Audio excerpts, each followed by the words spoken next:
इतना अच्छा आपने अपनी मौसी की लास्ट मोमेंट्स के बारे में लिखा है। आपने किताब एक फिल्म के हिसाब से लिखी है। इंसान किताब पढ़ेगा लेकिन उनको एक फिल्म नजर आएगी, और ये खूबसूरती बहुत कम लोगों में होती है, बहुत कम राइटर्स में होती है, बहुत कम इंसानों में होती है, क्योंकि जो आप महसूस करती हैं उसको इतनी अच्छे तरीके से तभी लिख सकती हैं क्योंकि आपके अंदर एक सच है, और सच को सच बनाने के लिए दो लोगों की जरूरत होती है, एक जो सच बोल सके, जो सच, दूसरा जो सच सुन सके।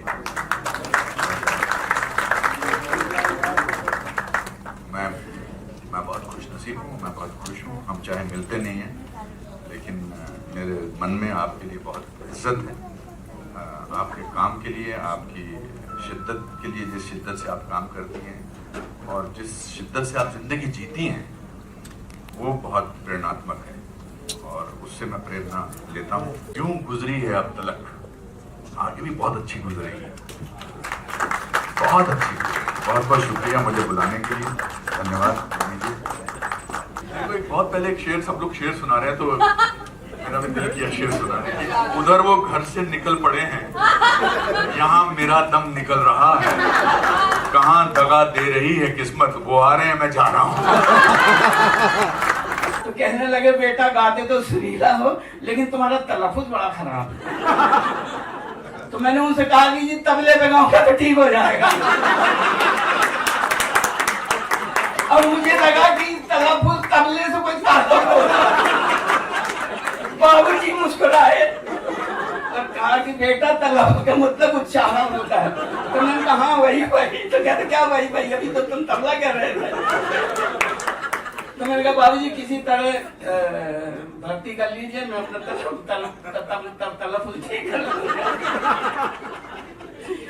तो भाई साहब बाबूजी ने 2 रुपये 50 पैसे में बड़े खुश हुए। उन्होंने 2 रुपये 50 पैसे में मुझे रख लिया, तबले वाले आदमी को, और रखा।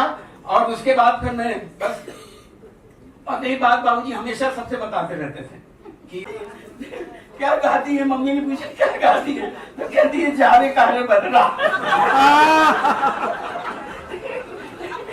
जावे कारे दिए कहती है नहीं कर दिया तो मैं कहाँ रुकने वाला, मैंने और भी कर दिया। अब दोनों रो के रहे, अपनी हंसी यूं पकड़ के, और ये गाल दांतों में दबा दबा के हम अधमरे हो गए सर यहाँ, और हंसी नहीं रुक रही। अब वो लड़की वो भी गाने ऐसे गा रही जैसे चाय पी रही हो। जा रहे कारे बदरा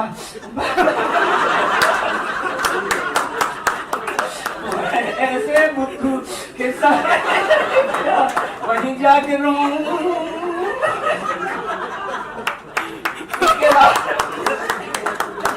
एलामिया टाइटल जो है यूं गुजरती अब तक, तो लैला मजनू में जो डायलॉग जो था उसका क्या मतलब है, 70 किलोमीटर कहाँ खत्म हो जाते थे मुझे पता भी नहीं।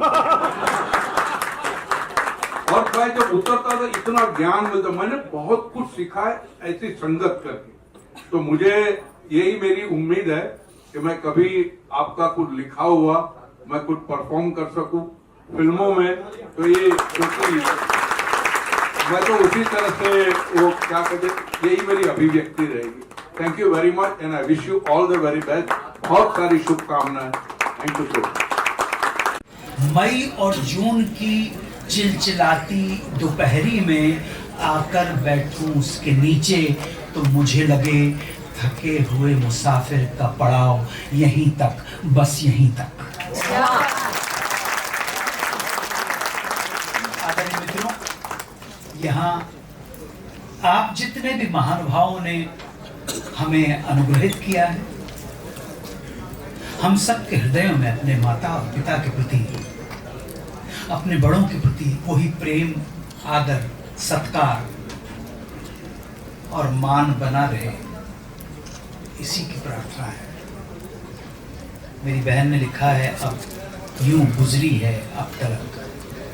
तो मेरी बहन ने ये जो अपने संघर्षों का हंसते हंसते लेखा जोखा जो किया है, ये उसके जीवन का कच्चा चिट्ठा, जो बहुत सारी चीज़ें उसने भाइयों से भी नहीं बताई, जो शायद रूषा से बात शेयर की होंगी, जूजू से शेयर की होंगी। विक्रम को आज मैं लगातार फ़ोन करता, हमारा जवाई है कि बेटा ये क्या वहाँ पे पहुँच जाना, मैं थोड़ा सा लेट हूँ। नितिन भाई सामने बैठे हैं, आदरणीय नितिन भाई का सम्मान करता हूँ, नमस्कार करता हूँ। डॉक्टर साहब बैठे हैं, हमारे डॉक्टर बोरा हैं, हमारे भाई डॉक्टर जी रत्नपाल की जोरदार तालियों के साथ। ऐसे आप ताज्जुब करेंगे, हमारे जीवन के अंदर कुछ ऐसे लोग आए हैं कि जिन्होंने हमारे ऊपर ही उपकार नहीं किए हैं।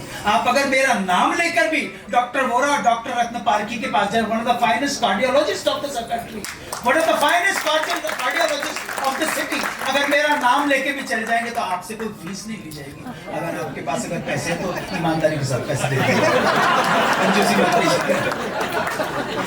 प्रार्थना है कि बरसते रहो सावन सरी के खेत में, बरसते रहो सावन सरी के खेत में, महकते रहो चंदन सरी के देश में।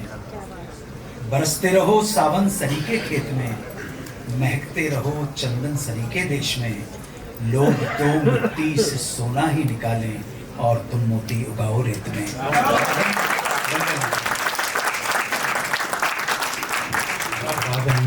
बहुत बहुत शुक्रिया।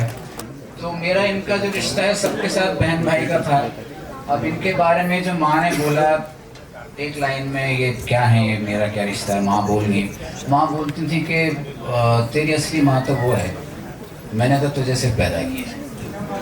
तो छोटे से मुझे जो इनकी याद है, पहले वो इनकी गोद याद है, इनके कंधे याद हैं जिसमें मुझे उठा लेती थी। और स्कूल दूर था, मेरी इज्जत होती थी इनके स्कूल जाऊँगा, अपने स्कूल नहीं जाऊँगा। इनके स्कूल में मुझे वीआईपी ट्रीटमेंट मिलता था। तो ये कीचड़ का ज़माना, बारिश का ज़माना था, मुझ पे अपने कंधे पे उठाए हुए और हंसते गाते, इनको बोझ नहीं लग रहा था मेरा। तो एक जैन कहानी, 2 लाइन की जैन कहानी मैं सुनाना चाहूँगा। वो कहानी ये है कि एक बच्ची अपने छोटे भाई को लेके पहाड़ी पे चढ़ रही है। एक बूढ़ा साधु गुजरता है, उसको बच्ची में तरस आता है कि वजन उठाया। तो कहती है बेटा बहुत बोझ है ना? तो कहते नहीं मेरा भाई है ये। तो ये मेरे लिए उस जैन कहानी की नायिका रही। मैं तो उतर गया कंधों से, लेकिन मेरा बोझ चलता रहा इनके ऊपर। और मुझे पूरा यकीन है कि जब भी किसी ने मेरे लिए पूछा होगा तो ये कहते होंगे नहीं मेरा भाई है। छोटा सा था, हाथ पकड़ के ले जाती थी। तो एक जगह शादी हो रही थी, बड़ा अच्छा डेकोरेशन था, तो मैं देख रहा था। मुझे बोली, मेरी आंखों को देख के पहचान गई मैं क्या सोच रहा। बोली तेरी शादी इससे भी अच्छी कराऊं। तो मुझे लगा कि ये ऐसा हो ही नहीं सकता। मैंने कहा जवाब दीजिए क्या कराओगे? मुझे शादी से मतलब नहीं था, डेकोरेशन से मतलब था।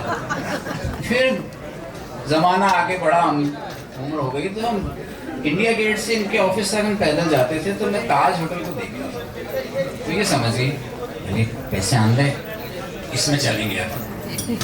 और फिर इतनी छोटी सी तनख्वाह में ईश्वर ने इनको इतनी बरकत दी। कैसे मुझे क्या क्या पसंद है, माँ और मेरे आगे इनकी दुनिया शुरू होती थी, वहीं ख़त्म।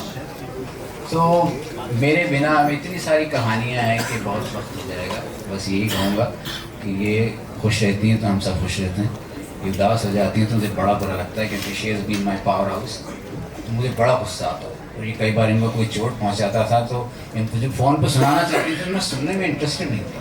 मुझे ये फील होता था कि मैं क्यों नहीं हुआ उस वक्त, मैं यूँ कर देता था। तो बहुत बहुत शुक्रिया आप सबका।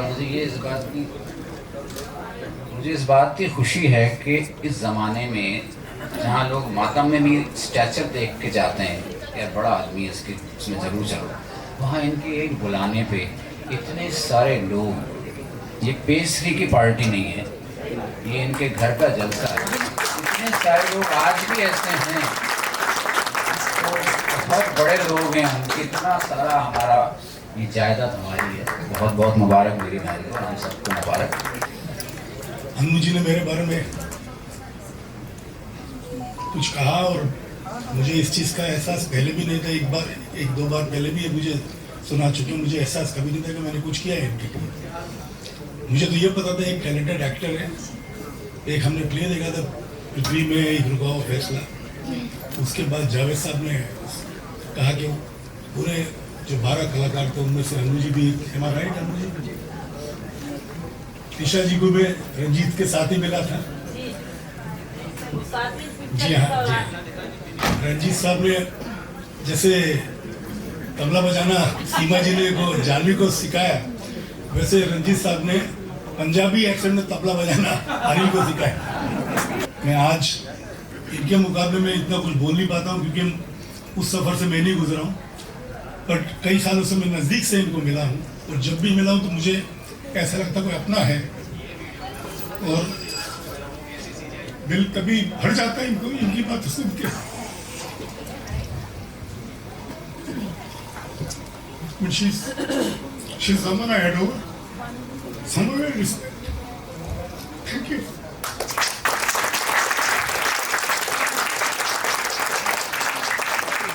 सच में मेरी जो बुआ हैं ये जिसको कहते हैं फीनिक्स हैं, ये who rises from the ashes। तो मेरे लिए तो मैं इनकी दत्तक पुत्री हूँ और हमेशा रहूँगी और हमारी इकलौती बुआ हैं। और जैसे मैंने कहा कि माय बुआ is the Phoenix, she will always rise and let's celebrate the failures in life, that's what she is talking. Thank you so much. लड़कियों को कहा जाता ये मत करो तुम, अब बड़ी हो गई हो। दूसरे ही दिन विरोधाभासी वक्तव्य आता, अभी तुम बच्ची हो, नहीं समझोगी। मैं समझ नहीं पाती थी कि मैं कब बड़ी हो जाती हूँ और कब छोटी। मैं इस बड़े छोटे होने से परेशान हो गई थी। मैंने मन ही मन फैसला कर लिया था कि कोई कुछ भी कहे, मैं अपने आप को वही समझूंगी जो मैं अपने आप को समझती हूँ। माँ ने नदी पर जाने से सख्त मना कर दिया था। नदी एक नशा थी, खेल में एक आत्मिक सुख होता था। भला कैसे रुक जाता? तय ये हुआ कि चुपके से सुबह ही निकला जाए। बाबूजी का मुझे पूरा समर्थन और सहयोग प्राप्त था। मैं रघुवीर भैया के साथ की तरह नदी के बीच नहीं जाती थी क्योंकि नदी का एक तो पाट बड़ा था, उस पर धार बहुत तेज थी। मैं किनारे आसपास पड़े लकड़ी के कोयलों से मंजन करती, कपड़े धोती, थोड़ी दूर तक तैरती। एक दिन मुझे नदी के किनारे पड़ा एक नारियल दिखा। मैंने रघुवीर भैया को बताया, उन्होंने उसे फोड़ा और हम तीनों ने मीठा नारियल खाया। अब रोज हम तैरते कम, नारियल ज्यादा ढूंढते। ये राज हमने किसी को नहीं बताया था। हम तीनों में एक एकता थी, लेकिन इस एकता को एक लाल कपड़े और उसी कपड़े से 3 चड्ढी बनने के असंभव सपने ने चकनाचूर कर दिया। हुआ ये कि एक दिन नारियल ढूंढते हुए मुझे एकदम नया कोरा 1 मीटर के बराबर लाल कपड़ा मिला। मैंने सोच लिया था कि मैं इसकी चड्ढी बनवाऊंगी। बस वो कपड़ा इन दोनों को दिखाना गजब हो गया। रघुवीर भैया ने वो कपड़ा मुझसे छीन लिया, बोले मैं इसकी चड्ढी बनवाऊंगा।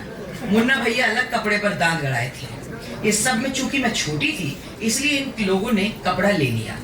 हम लोगों में फूट पड़ गई। मैं रोती हुई कंपनी में आई और चुपके से माँ को ये लाल कपड़े का रहस्य समझा दिया। उसके बाद हम तीनों एक लाइन में खड़े थे। लाइन से थप्पड़ पड़ रहे थे। मेरा कसूर मुझे समझ नहीं आ रहा था। मैं तो लूजर थी, हम मार खा रहे थे। वो लाल कपड़ा हमें मुंह चढ़ा रहा था। माँ कह रही थी कि ये लड़की तो बड़े होकर हमारी नाक कटवाएगी। उस समय मुझे पता नहीं था कि नाक कैसे कटवाई जाती है, पर मैं सोच रही थी कि कब बड़ी होऊं ताकि माँ की नाक कटवा सकूं। खैर, उस दिन माँ ने ही हम तीनों पर एक और रहस्य उद्घाटन किया। जिन नारियलों को हम खाते थे और जिस कोयले से मैं अपने दांत को चमकाती, और ये जो लाल कपड़ा हमें मिला था, वो दरअसल नदी के किनारे जलाए जाने वाले मुर्दों का होता था। इस तरह देखें तो नदी किनारे की चिताओं ने भी मेरे जीवन में बहुत कुछ योगदान दिया है, जिसमें मेरे जो चमकते हुए दांत हैं वो विशेष है। देख लीजिए, मुर्दों से भी हंसी ढूंढ ली इन्होंने। ताल में कंपनी लगी थी। माहिदपुर आलोट के बाद कंपनी ताल नामक कस्बे में आ गई। कंपनी जहां जहां लगती, सबसे पहले हम कोई नदी या तालाब ढूंढते, क्योंकि पानी की किल्लत होती। दिशा मैदान जाना, कपड़ों का धुलना, तैरना और नहाना सब नदी पर होता। ताल में एक बड़ी सी नदी थी, कस्बे से 4 मील दूर। बचपन में पैर में ताकत और दिल में इतनी खुशी होती है कि मीलों चलने के बाद भी थकान नहीं होती। मैं, रघुवीर भाई और मुन्ना भाई, ये तिकड़ी कपड़े की गठरी और सनलाइट साबुन, हम नदी पर होते। नदी क्या थी? जहां तक देखो दूर तक पहला पाट, तेज बहाव, किनारे पर काली काली बड़ी बड़ी चट्टानें जैसे इधर उधर उग गई हैं। हम तैरते, फिर कपड़े धोते, खूब मजा आता, लेकिन वापसी में भूख के मारे चला न जाता। मैंने एक तरकीब निकाली, रात की रोटी और थोड़ी सब्जी अखबार में बांधकर नदी पर ला दी। तीनों खाते और मजे से चले आते। लेकिन मेरी जीवन में खुशियां ज्यादा देर टिकती नहीं है। माँ को पता चला, किसी ने उन्हें कह दिया था कि वह नदी बलि लेती है। नदी में डूबने की खबर यदि लगातार आए तो लोगों में यह धारणा बन जाती है कि नदी बलि लेती है। दूसरा, मैं बड़ी हो रही थी। पहले के जमाने में लड़कियों के अंगों के विकास से पहले ही उन्हें बाहर दूसरों के साथ ज्यादा निकलने नहीं दिया जाता था। मैं 8वीं में आ गई थी। सपने जो हकीकत में बदले। बचपन से ही मुझे लगता था कि मैं दुनिया का हर काम सीख सकती हूँ। अंदर से आवाज आती, तू कर सकती है। इन सपनों में साइकिल चलाने का सपना उन दिनों जुनून बन गया था। मेरे कुछ दीवा स्वप्न होते, जैसे मैं नोनी को डंडे पर बिठाकर साइकिल चला रही हूँ। जब मैं सोती तो मेरी दोनों टांगें हवा में होती और मैं उन्हें साइकिल की तरह चला रही होती। अक्सर रात में माँ उन्हें थाम कर मुझे थपकी देकर सुला देती। सोने से पहले और जागने के बाद मेरे ख्यालों में साइकिल ही होती।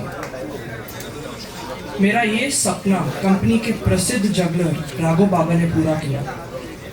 कंपनी दोबारा भवानी मंडी में लगी थी।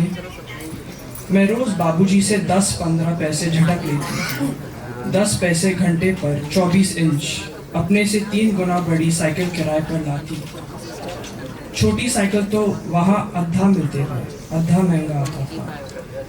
साइकिल पर सिजर चलाने का अभ्यास राघो बाबा रोज करवाते हैं। एक टीले के ऊपर से बाबा साइकिल को पीछे से पकड़े मेरे साथ दौड़ते।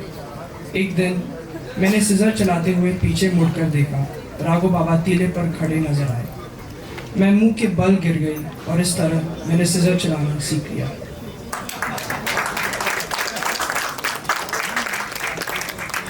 अब अपने सपने को पूरा करने का समय आ गया था। अति उत्साह में एक दिन नोनी को बिठाकर चलाते समय मैंने उसे गिरा दिया। बेचारा 5 साल का नोनी सड़क के किनारे गिट्टियों के ढेर पर गिरा। उसका रोना चुस्की खिलाने पर भी बंद नहीं हो रहा था। आखिर मुझे पिटवा कर ही उसने सांस ली। मेरी धुनाई हो रही थी और वो चुस्की खा रहा था। ये चुस्की मैंने अपने बचत के पैसों से उसे चुप करने के लिए खरीदी थी।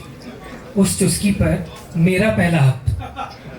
अक्सर पिटाई के बाद माँ जब थक जाती तो अपने काम में व्यस्त हो जाती थी। यही वो मौका था जब मैंने नोनी से अपनी चुस्की छीनकर खा ली थी और वो फिर रोने लगा था। नतीजा, एक और राउंड की धुनाई। माँ की पिटाई हम बच्चों तक ही सीमित नहीं थी। वह कंपनी के किसी भी बच्चे की उद्दंडता पर अपनी पिटाई का पूर्ण अधिकार रखती थी। मैं जिद्दी थी। मेरी छिपी हुई जिद को कोई नहीं देख सकता था। सबको ऊपर की डरी हुई लड़की नजर आती थी। अब मेरी दिली इच्छा थी कि नोनी साइकिल चलाना सीखे। कोई भी नया काम सीखने को उसे बोलो तो उसके मुंह से एक ही वाक्य बचपन से सुनती आ रही है, मैं तो ये कर ही नहीं सकता, मुझसे नहीं होगा। देखो, परीक्षा देने तो जा रहा हूँ, होना जाना तो कुछ है नहीं। मुझे उसकी इन बातों से बड़ी चिढ़ होती थी। बिना कोशिश किए कोई ऐसा कैसे बोल सकता है कि वो काम नहीं हो। नोनी का नकारात्मक रवैया मुझे इतनी झुंझलाहट से भर देता था कि मैं उसे शॉक ट्रीटमेंट देने लगी थी, यानी पिटाई करने लगी थी। Thank you.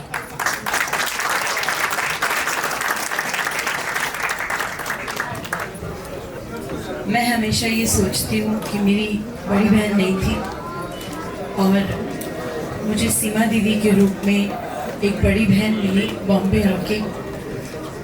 अन्नू भैया मेरे बड़े भाई हैं और इस लिहाज से सब रिश्ते जो हैं, राइट फ्रॉम काका जी टू नोनी, ये सब मेरे अपने हैं, मेरे भाई हैं। मैं हमेशा ये कहती हूँ कि we are 2 sisters from different parents, very much alike। बहुत चीज़ों में, यहाँ तक कि दुखों में भी हम लोग काफ़ी एक जैसे हैं। मैं दीदी की आत्मकथा के बाद बहुत दिन से मेरे अंदर चल रहा था और मैं अपने हस्बैंड से यही कह रही थी कि प्रमोद जी जल्दी ही, क्योंकि प्रमोद जी बहुत अच्छा लिखते हैं, तो मैं उनसे कह रही थी कि मैं चाहती हूँ कि मैं अपनी आत्मकथा लिखूं, और दीदी ने सरप्राइज दिया। तो दीदी मैं आपको बताना चाहती हूँ कि ये बहुत जल्दी एक किताब और आने वाली है। पीएचडी के बाद मैंने सोचा था कि मैं डबल पीएचडी करूँगी, और बहुत सारा मैंने जो लिखा था वो अभी भी मेरे पास पड़ा है, और किताबों के रूप में मैं उसे प्रकाशित करना चाहती हूँ, लेकिन अभी तक वो काम नहीं हुआ। बट मुझे लगता है कि हर काम का एक वक्त होता है, और वो वक्त जब आएगा तो वो काम हो जाएगा।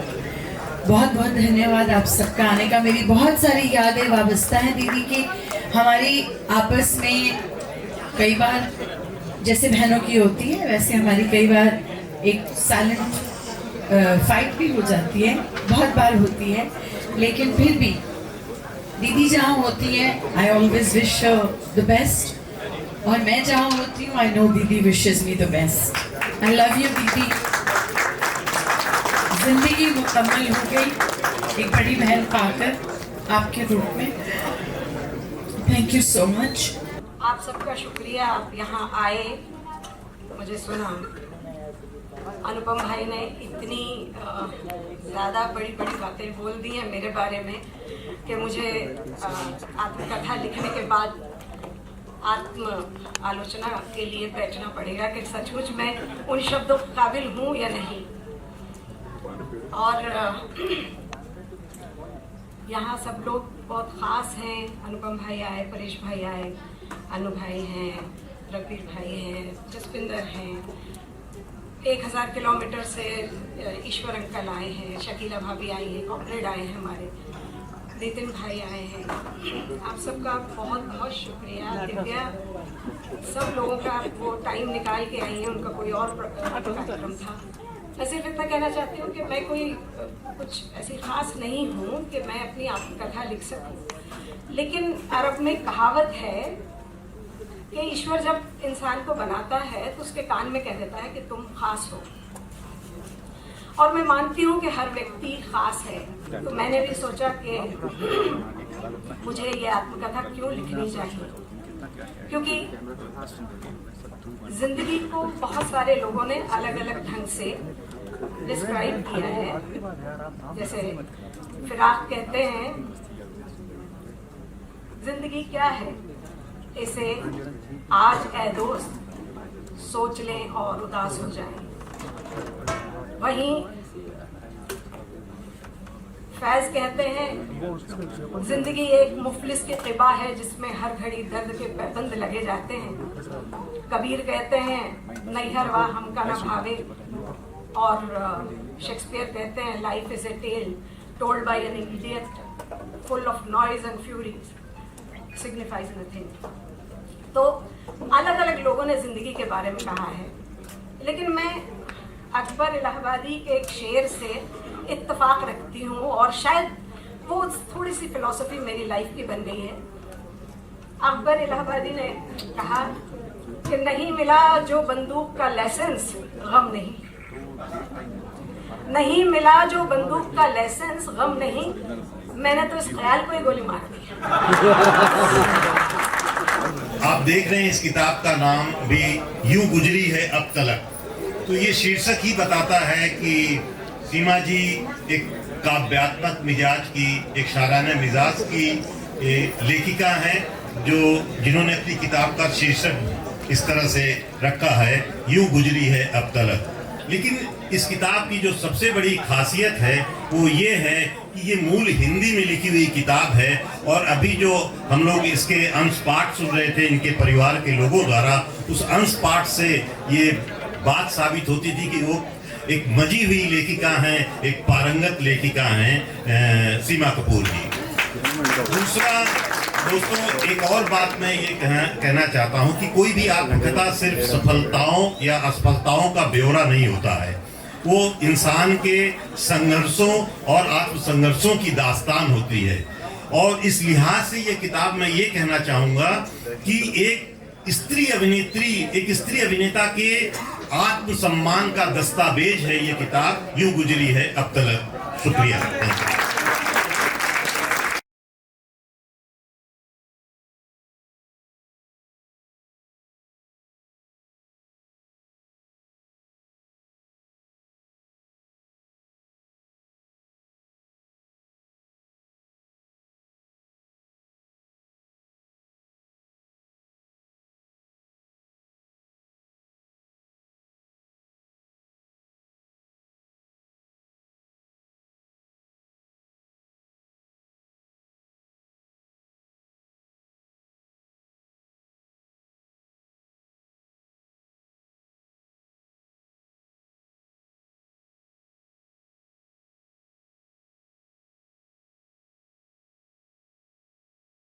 देखिए, चैलेंजेस लिखने में तो कुछ नहीं आई, जब मैं लिखती हूँ तो मैं वैसी लिखती हूँ। ज़िंदगी में जो चैलेंजेस आए हैं, ज़िंदगी में जो उतार चढ़ाव आए हैं, उनको मैंने लिखा है। और मैंने निर्भीक होकर बिना डरे, चाहे वो मुझे अपने बारे में लिखना हो, उसमें मुझे कितना ही क्या बोलना चाहिए, क्रिटिसिज्म झेलना पड़े, वो मैंने लिखा है। शुभकामनाएं बहन सारी जो है दिल से, तो क्या कहूँ, मैं तो गुड्डो के सिवा बोल ही नहीं पाता, मैं आज तक नहीं बोल पाया।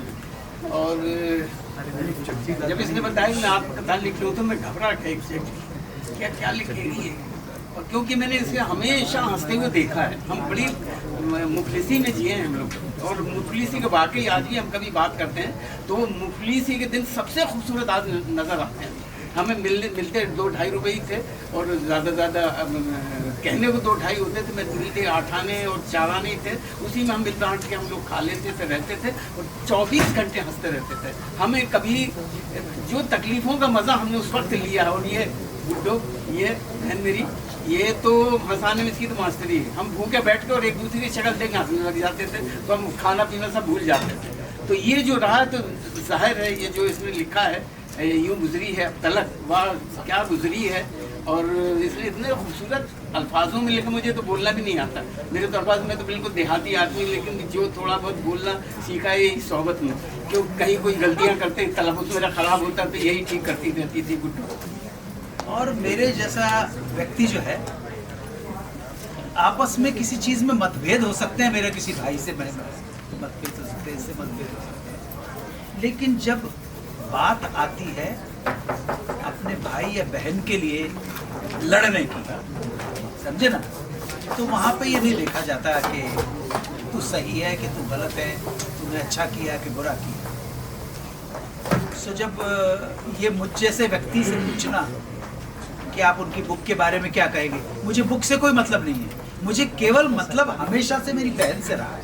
वो सुखी रहे, वो खुश रहे, आबाद रहे, मुंबई रहे या हैदराबाद रहे।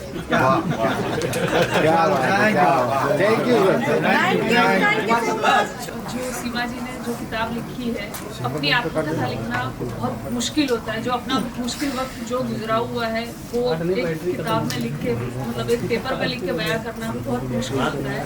और सीमा जी की तो क्या ही तारीफ करें, इन्होंने जो किताब लिखी है वो बहुत अच्छी है। उसका जो किताब का टाइटल है वही बहुत बढ़िया है, वही बहुत कुछ कहता है। यूं गुजरी अब तलक, वही बहुत बड़ी बात है। एड ऑन अब इतना करते हैं कि यूं गुजरी अब तलक, ये तो जैसा था ये तो ईश्वर की देन थी, लेकिन जो आगे गुजरेगी वो दोस्तों बड़ी मजेदार गुजरेगी। Thank you so much.